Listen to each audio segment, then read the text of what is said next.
Welcome to Widowed Too Soon, where real-life widows and widowers come together to share their stories of survival, faith, and the journey of finding hope in the darkest of times.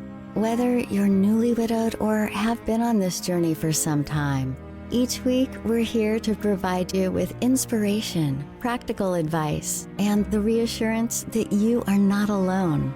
You were made to not only survive, but thrive. And now here's your host, a woman who has walked this path herself, who finds solace in writing, joy in speaking, and freedom in dancing like nobody's watching. Michelle Bader Ebersole. Welcome to Widowed Too Soon. This is Michelle Bader Ebersole. I'm so excited to be back with a fan favorite, actually. We'll get to him in just a minute. I know, you're racking your brains trying to remember who's a fan favorite. Just think about it while I talk. Unless you're watching, you can already see him. But I wanted to talk about a couple of things. Android. He likes androids, but he's not here yet. Just kidding. Hold on. I'm going to introduce you in just a minute. I think this is like his fourth time. He should know how this works. So I'm super excited to announce that my Widow Goals workbook is officially done. A couple really exciting announcements. So this week, Widow Goals hit #1 in grief, death, and spirituality, just above C.S. Lewis, just for one day. But it made me really excited that we hit #1. Also, we sold over 500 copies, which I didn't know if that was good or not. I mean, it's more than I've ever sold in my other books. So I looked it up, like even traditionally published, what's a good number? And it said like 300 in a year. So I was like, oh, okay, 500 in 2 months and a week's not bad. Okay. And super excited about the workbook. So I'm going to have the link to that in the show notes. And it's what it is. It's like more action steps, more questions, a space for journaling. It's if you read Widow Goals and you want to go deeper, you're going to want to get the workbook. And in the future, I think I'm going to put together a leader's guide. I might be doing some groups. So stay tuned for all that. But without further ado, I want to get right into our episode today. I have with me, drumroll, Rob Linger. Oh man, that hit like a ton of bricks. My little drum roll. So if you don't know, no, the Rob Linger part. Oh, okay. I didn't do a good job with that. Okay, No, sorry. no, that's me. Oh, okay. Got it. Anyways, if you don't know who he is, you can go back to episode 82 and first hear his story when he was a little baby widow, just a few months out. And then he's been on several times since then, filled in a lot right when Mark wasn't able to be on, and has been on a lot of times. And I was like, hey, I think I put it in a group and was like, hey, anybody want to be a podcast guest? And he's like, I would. And I'm like, that's true. The audience needs to hear. Or like a lot of things have happened. You moved across the country, you got married. Like there's so much we need to dive into. Like I'm so excited. I've just seen like little pieces on Facebook. We've texted a little, but I haven't actually talked to you. So I'm excited to hear about all of this firsthand. So first of all, tell us where you are now coming from. Where do you live now? Well, first off, thanks, Michelle, for this opportunity once again. Yeah, you are. It's always so fun welcome. being on your podcast. Mm-hmm. So I am in Bradenton, Florida. Okay. Which is just south of Tampa Bay. In fact, I cross Tampa Bay twice a day now to go to my office. So. Okay. Wait, I thought you retired. I did retire, but I just bought a house, and so the house was a little bit more than what I was planning on. So yeah, I went back to work. Are you enjoying your work? I am. And what I draw pictures all day. I'm an architectural draftsman, so I draw, and I work for a glass company. So I draw pictures of windows and storefront and what's called curtain wall. I do that all day, and I get paid well to draw pictures. So yeah, I love it. That works. I'm glad that you love your job. So let's back it up. Last time we heard from you, you were engaged, because I remember you told your engagement story. So kind of give us like what's been happening since we last spoke to you in whatever month that was. Maybe like February, March. We were engaged in October 10th, I believe it was, of last year. Nothing really spectacular about the engagement story. In fact, I was not sure how I was going to ask her, and it turned out I asked her in the front seat of my truck. I remember that story. Waiting to go to Texas Roadhouse. Right? Super romantic. Pretty boring, but she said yes anyways. So good. And then what happened? We got busy trying to plan a wedding because she's moved to Florida like 8.5 years ago at this point, and was pretty well established in her position as well. And I was hoping to be able to work remotely in my old job here.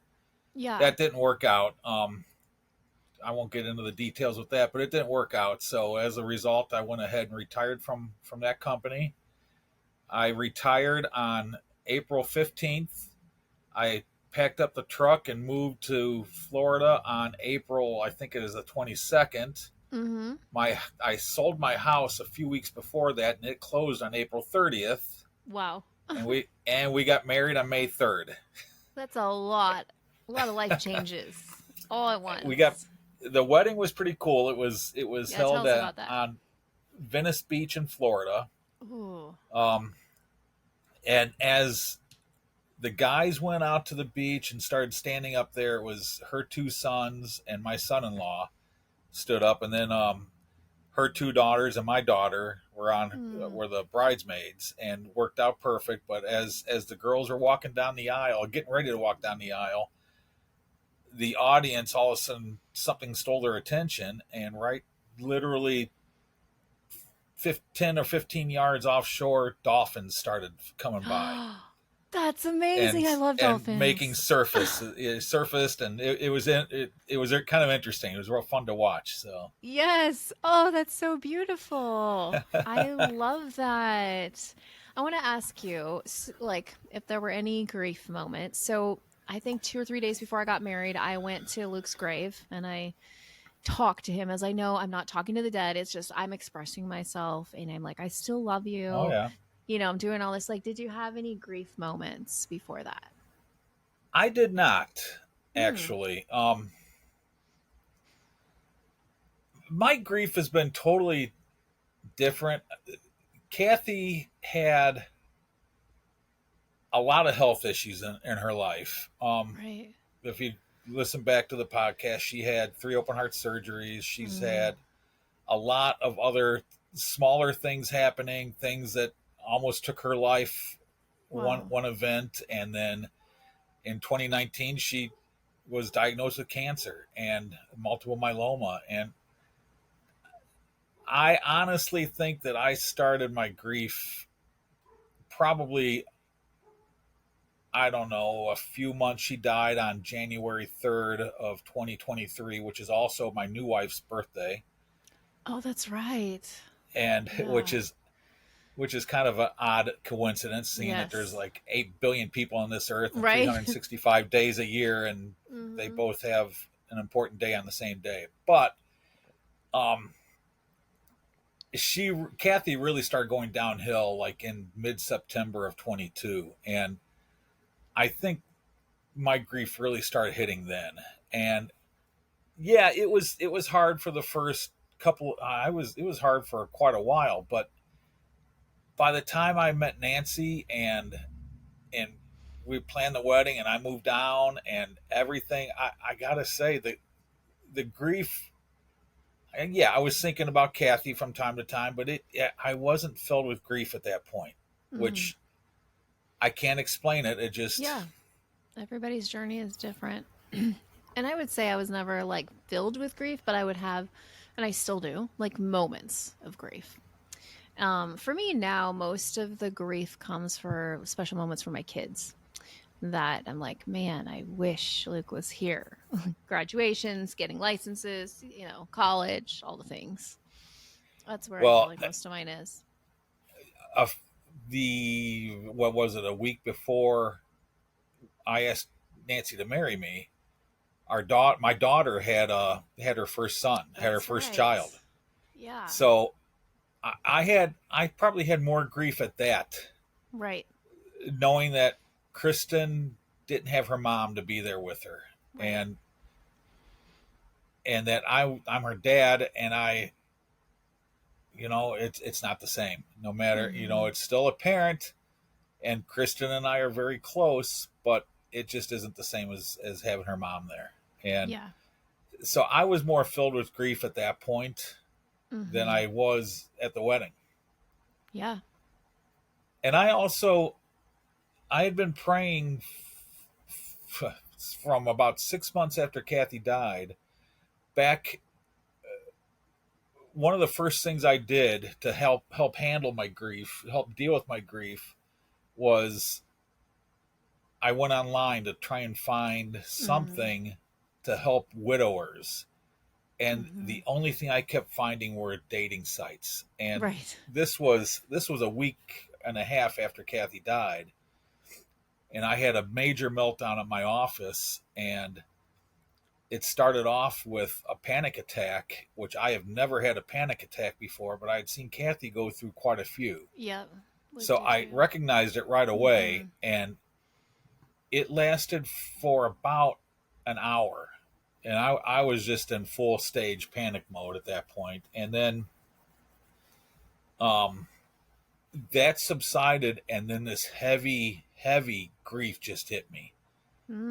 And they were telling me to go home, and I was like, what am I going to do at home? I'm going to sit in an empty house, and that's not going to do anything to help. And so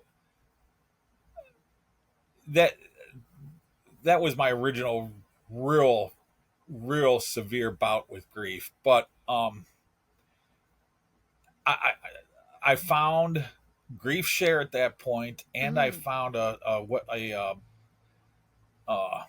podcast called Widow Too Soon. I don't know if you've ever heard it or not, but I started binge listening to that, and I would listen to it at my office. I'd listen to it on the way to work, on the way from work, and at home. And I caught up with, like you said, I was episode 84, I think you said. 82, yeah. Close. 82, and I caught up with those first 81 episodes in about a month and a half. So I flew through those. That's amazing, yeah.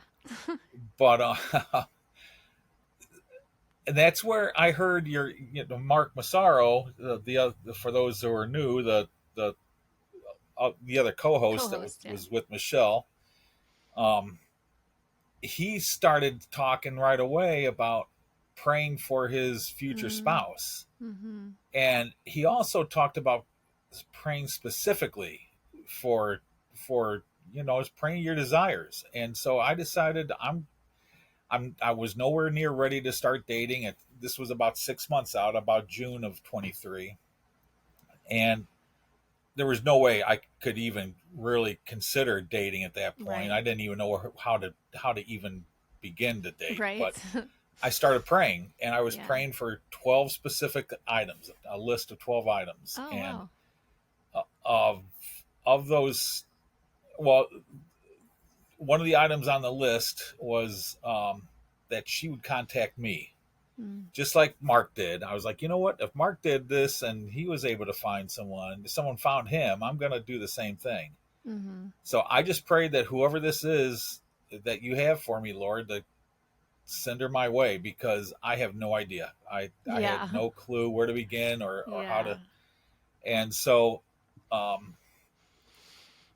I started doing that, and that was hard to pray. I got to tell you, for those first few months, it was a tough thing to pray, because I was dealing with grief at that point, and I was missing Kathy at that time, but I also knew that I wasn't ready. But it's never too early to start praying. So that's what I did, and it was interesting because I decided, probably about April of the following year, 24, that the Lord's not moving fast enough, so I'm going to try and push him along. And I joined some dating sites, and right, those are fun. Oh man, that went down in a flame of And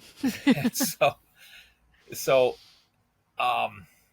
I quit a couple of them, and I ended up on Facebook dating, and I met somebody there, and we met up at the Cleveland Zoo, and that just didn't work out. And I decided at that point, that was on Mother's Day of 24. And I decided at that point that that's it. What am I doing? I'm trying to push God trying to force him into a corner or something. Yeah. And that's not how it works. Mm-hmm. And so I finally decided on Mother's Day evening that if I'm going to ask God to provide somebody to show me who, that I need to take my hands off the steering wheel and let him do it. And Mm-hmm. so that was Mother's Day. On June 20th of that year, my birthday was on Father's Day of 24. It was June 16th, and that was Father's Day.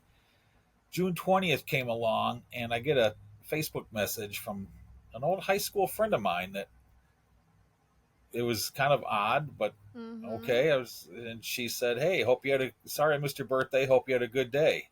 Love it. And I was like, Nancy, huh? So I quickly responded, and not even thinking about anything, but about what I've been praying for all that time. But we hit it off right away. And this was somebody, like I said, I went to high school with 40 some years ago, and she was married. She was married to a friend of mine that I had in elementary school. Wow. That we weren't really close friends. I had closer friends in elementary school, but he and I were still friends, and it's just interesting that I went to a public school with him, and I went to a private Christian school and met Nancy. Yeah, And that's crazy. And yeah, it was just funny that they ended up married together for a while, and it didn't work out with them, and so I won't go into the details with that either. But still, it was just interesting how God worked. And once I took my hands off the steering wheel and let him lead, and gave him control again, like it should have been. That's so beautiful. And you guys, when was the first time? I remember you telling me like when you met her and how awesome it was, but like how soon did you meet in person after you started like talking? Well, we started talking, and she was supposed to come back and visit her mom in the Cleveland area in October of 24, I'm sorry, October of last year. And I'm thinking, this is June 20th, or June going into July at this point. And I'm thinking, man, that's a long time away to see if this is something that Yes. we really should be pursuing or not.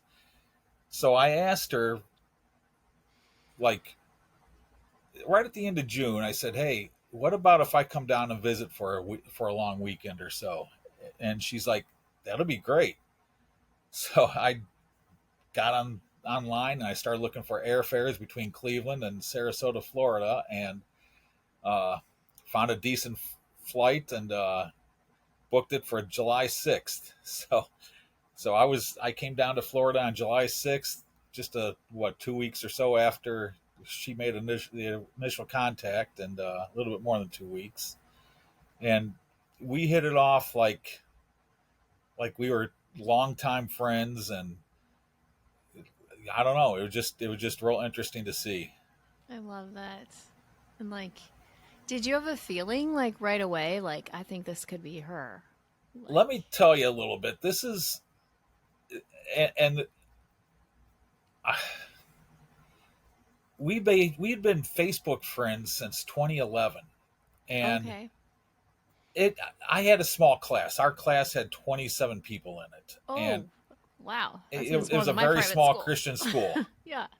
And we were friends with everybody. And so most of us who are on Facebook have become friends on Facebook. Right. And so the same, it was true with Nancy and I. We just became friends, and every so often we would interact with each other, like whatever they posted. She liked whatever I post, and right. And that was about it. But it was kind of interesting, is, I don't know, probably 2018, 2019, I remember her liking something that I posted, and a thought came into my head, Nancy, I wonder what she's doing now. And as soon as it came into my mind, it went away, but still, it was just something that I wonder what she's doing. And that was about it. we continue to liking each other's comments occasionally, and nothing special happened from that point on. But when I came down to visit her that first weekend, I'm sitting there thinking, I wonder if the Lord was kind of sticking something in my head that this lady's going to be important down the road. Right. Not anything special now, but down the road she's going to mean something to you. And so I got down here, and like I said, we hit it off, and I knew pretty much right then that this was at least worth pursuing. And she did too. So yeah, it seemed like, from what I can remember, it was pretty quick. That it was. You guys got serious. It was, and that was in, like I said, July 6th through the 11th, I think it was, or 10th, something like that weekend. And we were engaged in October, early October. So. And then married in May. That's beautiful. Yeah. So then let's talk about like blending lives together. It is different when you're older. Like, you both have households already, all the stuff. It's so different. Like, what has the experience been like for you? Well, for me, since I was making the move, the blending the actual houses, for the most part, was me selling just about everything. Not everything. Selling quite a bit of things, and partially packing up a truck and coming down. And so my daughter and son-in-law bought some property that ended up having some storage space on it. And I ended up taking a lot of my stuff to their new property and storing it there. And then decided, she and I, Kristen, my daughter, and I decided, let's do a garage sale. And there's a little bit more involved in that, but do a garage sale and see what we can get rid of. And things we didn't get rid of, we ended up giving away or donating to different organizations or whatever. So as far as blending a household goes with possessions, I mean, I had a 2-story colonial, 2,000 square foot house that I was moving into Nancy's trailer, mobile home that would not fit anything that I was to bring down. And so I brought down just enough things, enough pairs of shorts and t-shirts to get me through a typical week. And that was about it. Wow. And so, was there any grief in that process of like selling the house and then? There was. Kathy and I did a truckload of work on that house. Yeah. In the last few years, we had tore down our old shed, put in a new shed. We bought, resurfaced our deck. We re-sided, re-roofed, put a new driveway in, had to do some new sewer work, and I put new windows in the whole house. And this house was so comfortable to me, and it was home, and there was some grief trying to sell that house, even thinking about selling the house. Right. It's hard to realize how tied into possessions you get, but the possessions also had a lot of meaning because it was possessions that Kathy and I had accumulated and built up to make our house and to make our house a home. So it was tough, but one thing that Nancy is really good at is being a minimalist, as far as and she has helped me with that. I still kind of come into it kicking and screaming a little bit, but I am learning her minimalist ways. So you're in the trailer now, but you said you just bought a house. Yeah, we had gone on a search, and I tell you what, we probably looked at 30 houses, I would guess, and we finally settled on one that it was just a good house. It was a house that I was the type of house that I was looking for, and Nancy liked, and the key thing is we're in Florida, and it's 95 degrees right now, and it's it's going to be in the 90s into October, and Wow. So we were looking for a house with a pool, and it has a pool. Oh, nice. But it's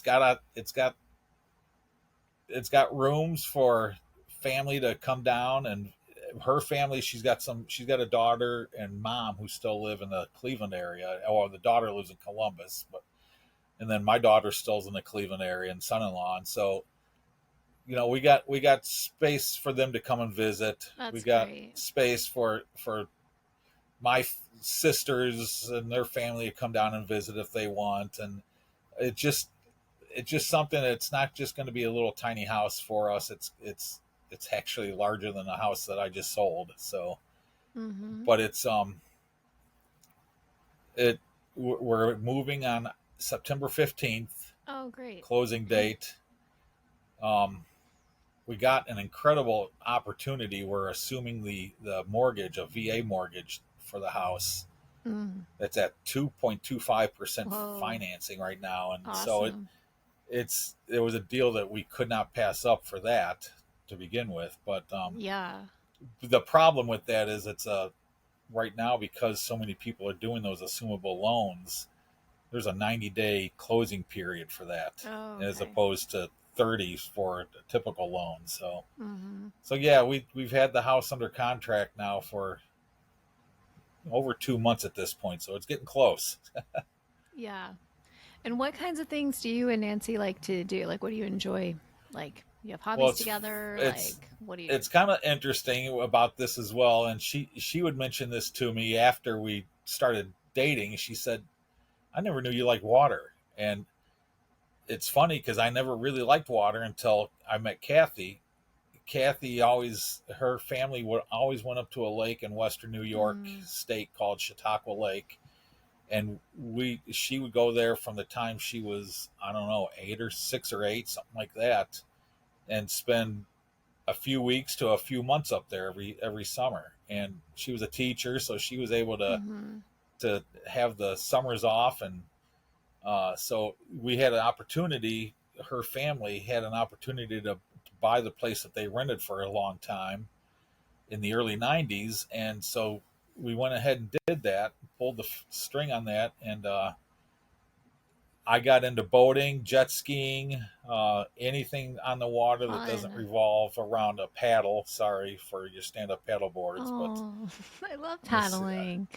I mean, it's kind of like the Android iPhone thing. Right. I want to throttle, and I want to go fast and knock the people on stand-up paddleboards down. So, I'm sorry. Yeah, but we're actually exercising.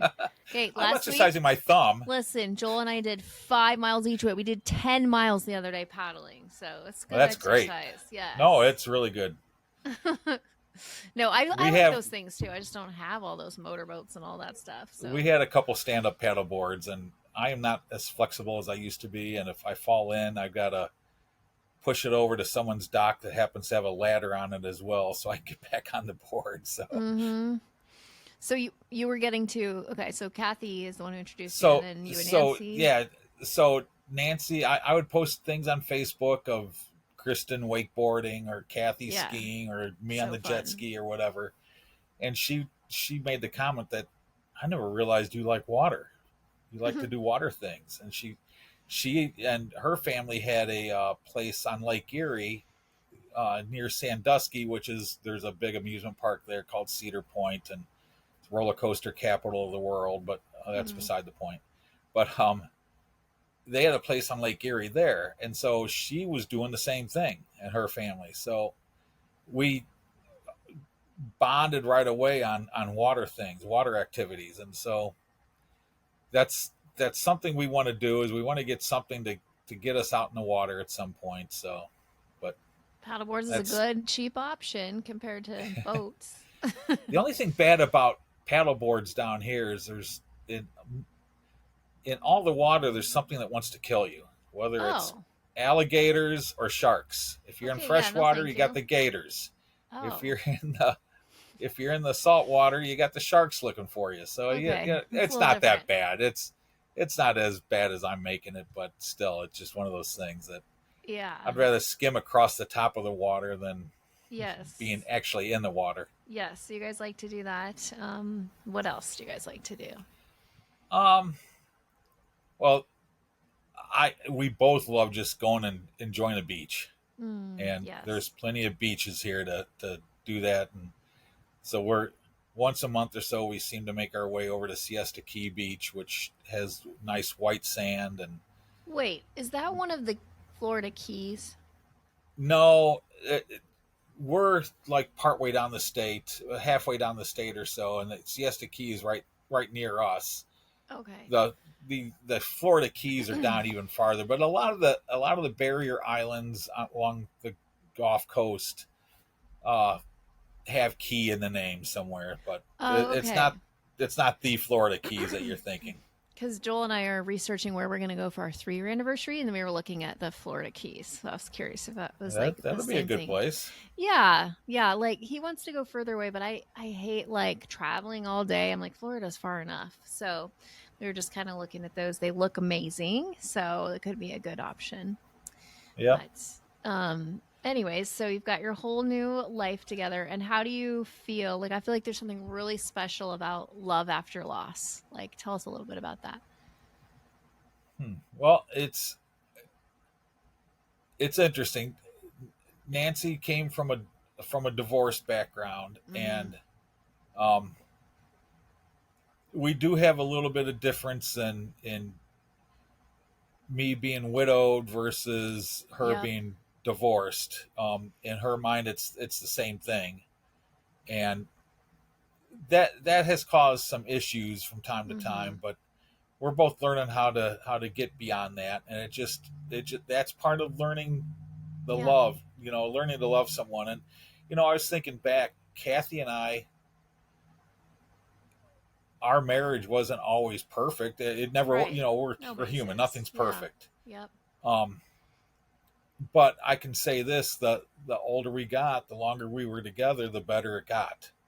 And we're kind of, Nancy and I are in the same boat, and it's she had her ways of doing things, I had my way of doing things, and that's as you would know, that's a tough mix at times. But but we are learning that, and there's an adjustment both ways. So and it's definitely something. Go ahead. And I can tell you, we've been married now for just over 3 months, and I can already see a change and growth, and our love growing because we are working through things, and we are learning how to live with another person and live with someone who's she's been divorced for over 22 years, and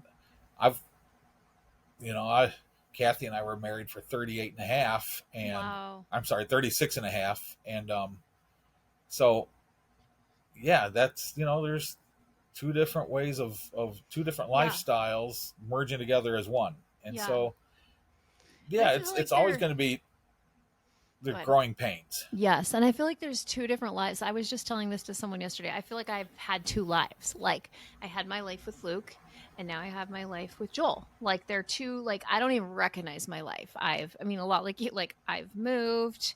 I do a whole different career now. Everything is different. And both of them are good. They're just different. They're like completely different. And there's no comparing them. They're just like different lives. And you have to get adjusted to a whole new person and a whole new life. And somebody posted this on the Widowed Too Soon page this morning or yesterday, like, oh, grief is so hard knowing that no one will ever love you the same. And I said, that's right. They won't, but there'll be someone that loves you differently, and it's just as beautiful. Like, it's not the same. It's different. Well, and Kathy isn't Nancy, and Nancy isn't Kathy. Exactly. And so they're two totally different people, and you can't. One thing that I went into this saying, and you can't compare.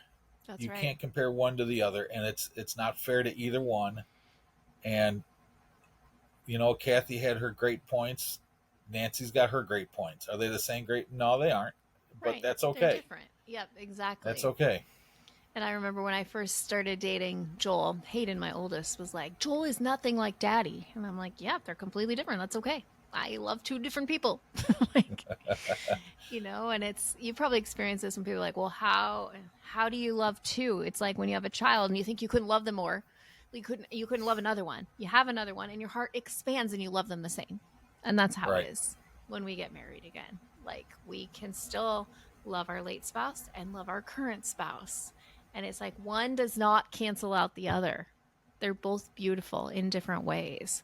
And exactly. I think it's so beautiful. And some people listening, if you're not ready for dating, you can just turn this right off if you're like, I don't even want to hear it. And some people never want to, and that's totally okay. But for those of us who were like, yeah, I do want to get married again, it is such a beautiful thing. Joel and I have now been married for, 2 years, 3 months, and 2 weeks, something like that. Who's counting? And it has been absolutely beautiful. Yes, we've had growing pains. We've had hard moments. And then he would say kids have been hard because we still have kids at home, at my home. His kids don't live with us, but mine do. And that has been difficult. Just being a parent, but not being like a step parent, but not being able to parent, and how frustrating that has been. But I would say, like, overall, like, this love after loss of a divorce, a marriage, so it could be that, or love after loss after losing someone, is very special. It's beautiful. It is. And I'm so happy that you found that. And I've been hearing from more and more listeners all the time who are like, I'm getting married now. And like, just, it's so exciting. And it's, let God write your love story, like we always talk about. And that's what you did. And that's what I did. And it's such a beautiful thing, because I tried the apps, I did all that, and it ended up being someone from my past too, so that I went to college with. And yeah, that's fun. That's funny. Right? And then it's like you have this common, like, we knew each other, like, and it's just a beautiful thing. And I know it works. Some people, they have very successful marriages that come from apps, and that's great. For me, it was crazy out there. Well, it's kind of funny because there are times like going out to dinner or something, and I'll look at her. I'm looking at her across the table, and I'm like, I'm going out with Nancy. I'm married to Nancy, and it's just like, I'm not going to say her maiden name, but it's just funny because it's like it trips your mind out. Yes, we didn't even give each other the time of day really in high school. It's just so interesting because she always had somebody she was dating, and I did too. So it was just like, it just. That's how it is for, like, Joel and I, and he'll all the time. He does this still, over 2 years later. I can't believe I'm married to Michelle from college, like, popular Michelle. I'm like, he's like, you didn't give me time of day. And I was like, you didn't talk to me. You were shy. Like, our worlds would look different if you would have talked to me back then. But it's all good. That's the same. But whatever, like, yes, are there times that I'm like, what would life have been like if I would have married him right away? I would have had kids with him. But then I wouldn't have been married to Luke. I wouldn't have the kids that I have. And I definitely wouldn't have a widow ministry. Like, there are things, like, God knows what he's doing. Yeah, it's all in God's timing. And there's a reason for that. I don't know what, if we had started dating in high school and got married, I don't know what life would have looked like at this point. But you know what? We both had different paths. We took after high school, and our paths crossed 44 years later or so. And, I'm happy they did. Yeah. And I talked about that list of 12 items I prayed for. She checked everything off that list with one exception. And that was the widow. I mean. Right. That's interesting. Yeah. Interesting. I had a list too, and Joel checked everyone off but one, and that was likes to dance. And he doesn't, but he will do it for me. Joel, I get you. Yeah, that was like the one thing, but he's been great. He's line danced with me, he's slow danced with me, he's fast danced with me. So, even though he doesn't like it, he'll do it. Nancy loves dancing, and oh yeah, and I love sitting. Yeah, that's more like when we go out too, like that. It's more like that. But even at our own wedding, like, I danced, we hired a line dance instructor. I danced for hours. He didn't. I don't even know where he was. I was just line dancing. Did you have dancing at your wedding? Yes, we did. And did you dance? And everybody but me danced. I know Nancy and I had our song. first dance, and then we also had a private dance afterwards before we walked out, and I didn't trip, so I guess I did okay. Yes. I didn't step on her feet, so. Yes. Okay, I got to ask you something. I remember seeing a picture from your wedding, and it was like someone had played a joke. Something was different in the picture. What was that about? I don't remember. Do you know what I'm talking about? There was like someone who had like colored your shirt, or like something looked different. Do you know what?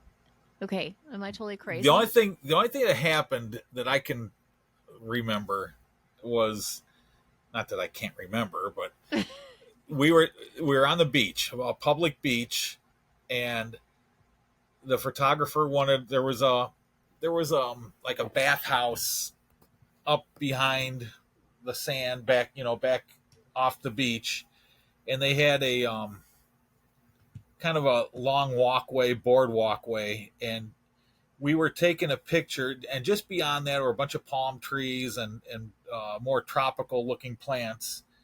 And so we were taking a picture there, and this goofball decided he was going to photobomb the picture. Maybe that's and what it was. He's walking by, holding his hand up, waving. And so yeah, we're just like, seriously? Yeah, I got a photobomb. But wedding pictures. I thought there was something else. Maybe I'm mixing you up with someone else, but I don't know. I'll tell you if I ever see it again, and I'm like, that's the thing I was talking about. Yeah, I don't recall anything really goofy happening. Okay, then I must be wrong. Okay, couple questions. So what advice would you give to a widow who is thinking about dating? Or widower, you know what I mean. Widow means both. The advice would be, wait until you feel you're ready. Because if you try to push things along like I tried to do, it's not right. It's not the time. I would definitely say wait. I know that the Widowed Too Soon podcast, the Facebook group is there are a lot of unsaved people there, and praying, they may not have the faith in the Lord, and I would also say turn it over to God. Let Him show you what His plan for your life is. Yes. That's good. That's good stuff. Like, I feel like if you're waiting on the right timing, you could prevent a lot of heartache, time, energy, all kinds of things. And I talk about this in my book too. I remember calling my best friend, and I'm crying, and I was like, after some bad experiences, I'm like, where am I ever going to find somebody? And she's like, let God write your love story. And I've always stuck with that. I'm like, that's it. And it was not too much longer until I connected with Joel, and the rest is history. So it's super beautiful. I do remember. I was trying to find the picture of that guy photobombing it. Okay. I must have nuked it. Fortunately, with an Android, with my phone, I can easily magic erase people. You and can it came do that out on perfect. an iPhone too. Yeah, but you know where they got that from, don't you? They had to Photoshop? copy Google. That's it. All right. Oh, I just forgot something I was going to say. I don't remember, but it had something to do with all that, about letting God write your love story. I don't know, put it in my book, and how that was something, that God brought about. And I made my list. I think making a list is a good idea, and just know that your person may not have everything, but there's certain things that need to be there. Right. The guy that I went on a date with, who had like 5 baby mamas, not kidding. He had 6 kids, 5 baby mamas. And he like lied to me the first time, like we were talking. We only went on one date, but we were talking online. And he said something about, like, he didn't mention all the kids. And then later he told me about he had a baby. And I was like, well, why didn't you tell me? He's like, well, it's a lot to handle. I'm like, but it's the truth. Anyways, when we went on a date, I was like asking general questions like, where's your dream country to visit? He goes, well, I can't really leave the country because I owe so much child support. Like, they won't let me. And I was like, red flag. And he's like burping, and he's not opening the door for me. And I was like, yeah, no, red flag, get me out of here. I think a burp on a date is like about 10 red flags. I know. I'm like, really? I mean, there's so many. And then, of course, we all know about Hot Mom Guy that I've talked about a million times, who's like, you want to go to the grave? I'll take you to the grave. You want to go skydiving? I'll take you skydiving. Like, there's a whole thing. There's a funny little side note to that story. It didn't end there. I don't think I've said this on a podcast.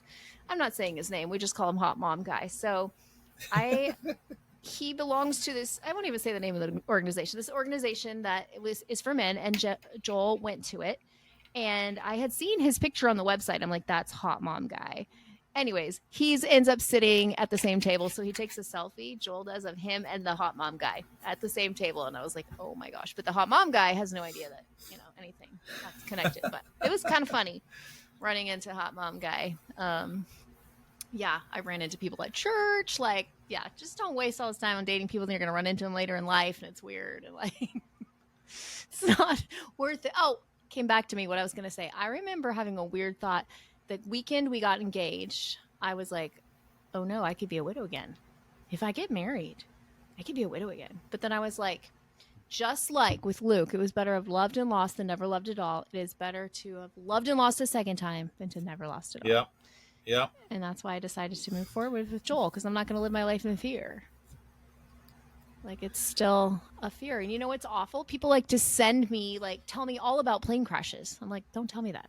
Like, that's my worst fear. Let's not talk about that. Yeah, I don't know why people do it. Here's another one. I posted this picture. I got Joel this little keychain for him for Christmas or something. And it was like, fly safe. I need you home with me. And then somebody, a widow, and if you're listening, I'm sorry, but it's time that you know what that really did to me. She posted on, I have no idea who it was, and said, I gave my husband the same one and he never came home. And I understand her sentiment. Like, I understand what she's saying, but it's like, I have been widowed before too. Like, don't tell me that, because I don't want my husband to die in a plane crash. Like, anyways. So that's my story. Wow. You know, you've had podcasts about the mean things people have said. Mm-hmm. And I got to say,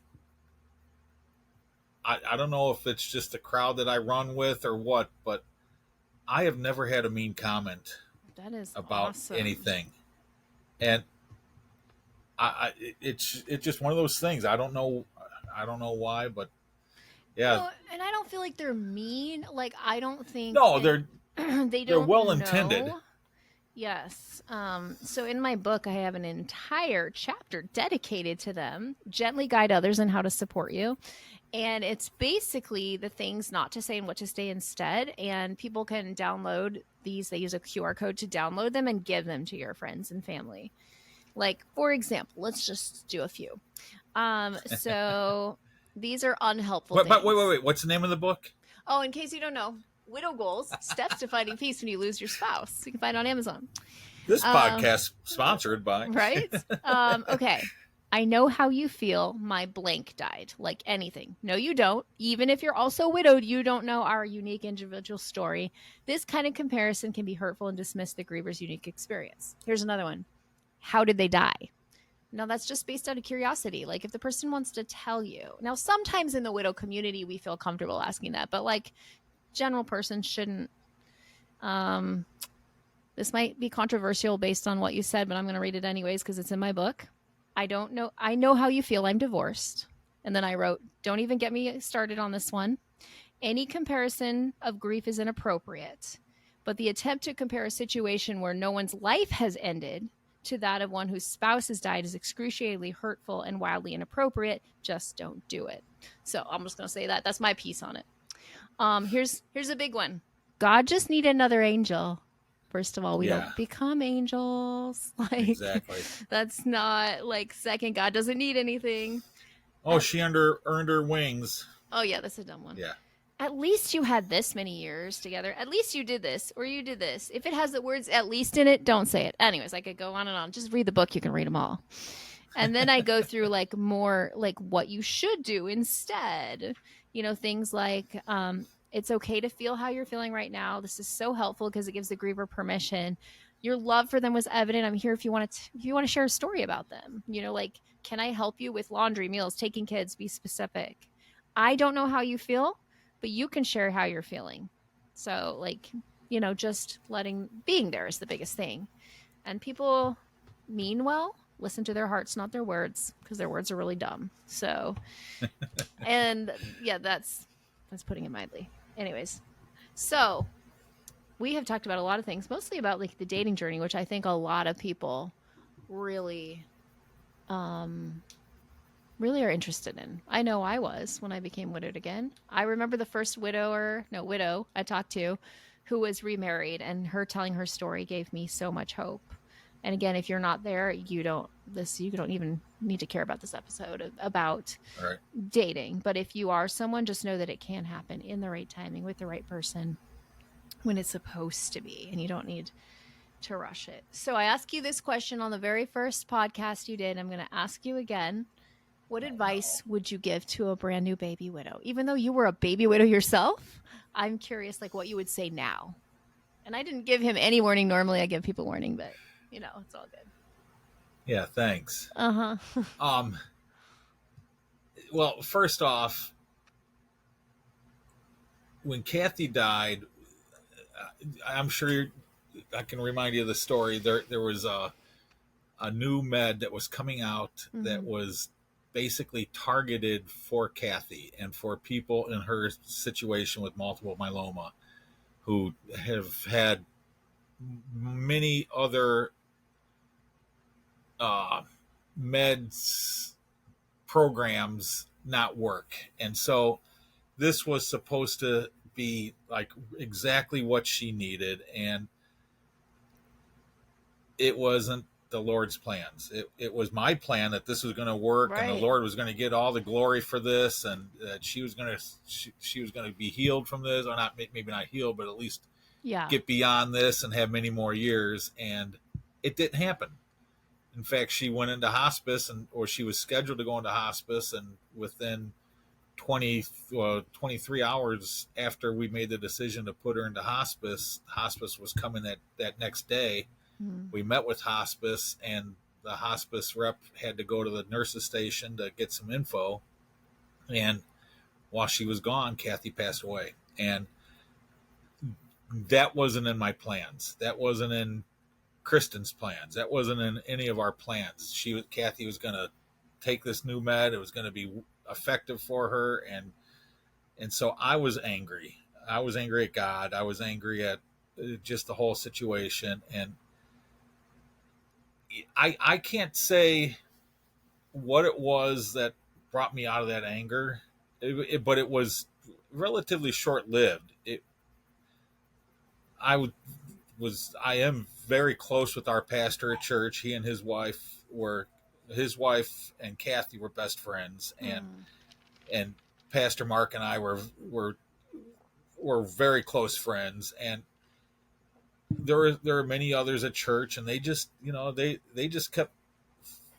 I'm basically going to say force feeding me that, hey, this was the Lord's plan, not yours, and that was something I needed to get through.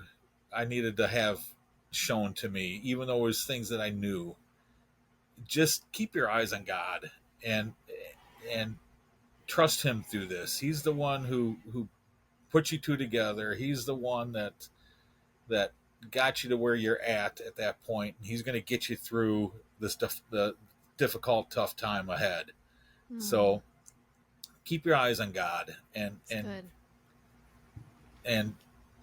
I mean, I could say that all the way down to like I said, dating. It was when I tried to take the steering wheel and take control of the situation, it went down in a blaze of it just wasn't a good situation. And literally a few weeks after I decided that, hey, I'm keeping my hands out of this and let God do His thing, that Nancy came texting away, and so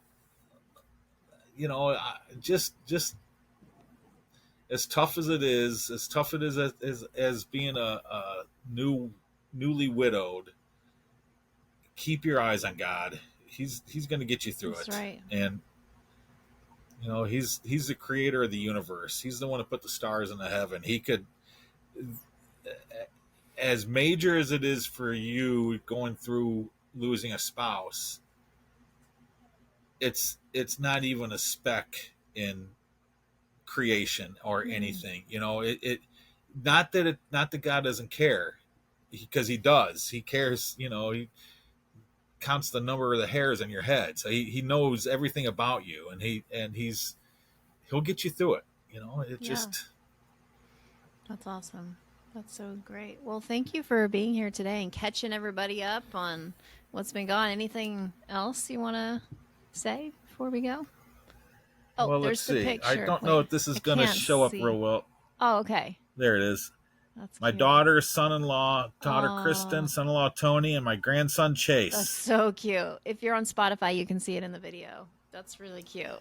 They're adorable. So Chase is turning 1 in early October, and I need to go up, obviously, for his first birthday. Yes. And I miss them terribly. Yeah, that's probably really hard. That's the hardest thing about making this move down here. Right. I just miss them terribly. I miss seeing Chase growing up. I miss spending time with my daughter and son-in-law. But, the Lord brought us together here, and we have telephones, and we have Chase right now is too young to worry about video calling or anything along that line. But as the time comes, I'm sure there's going to be many video calls between us. So, so I have to go up, like I said, for the beginning of October. I gotta pack up a truck and finish moving what possessions I have stored left at her house and bring those down. So it just works out perfect time for that. So that's awesome. So early October, I'm driving a U-Haul and seeing you on down the road, Jack.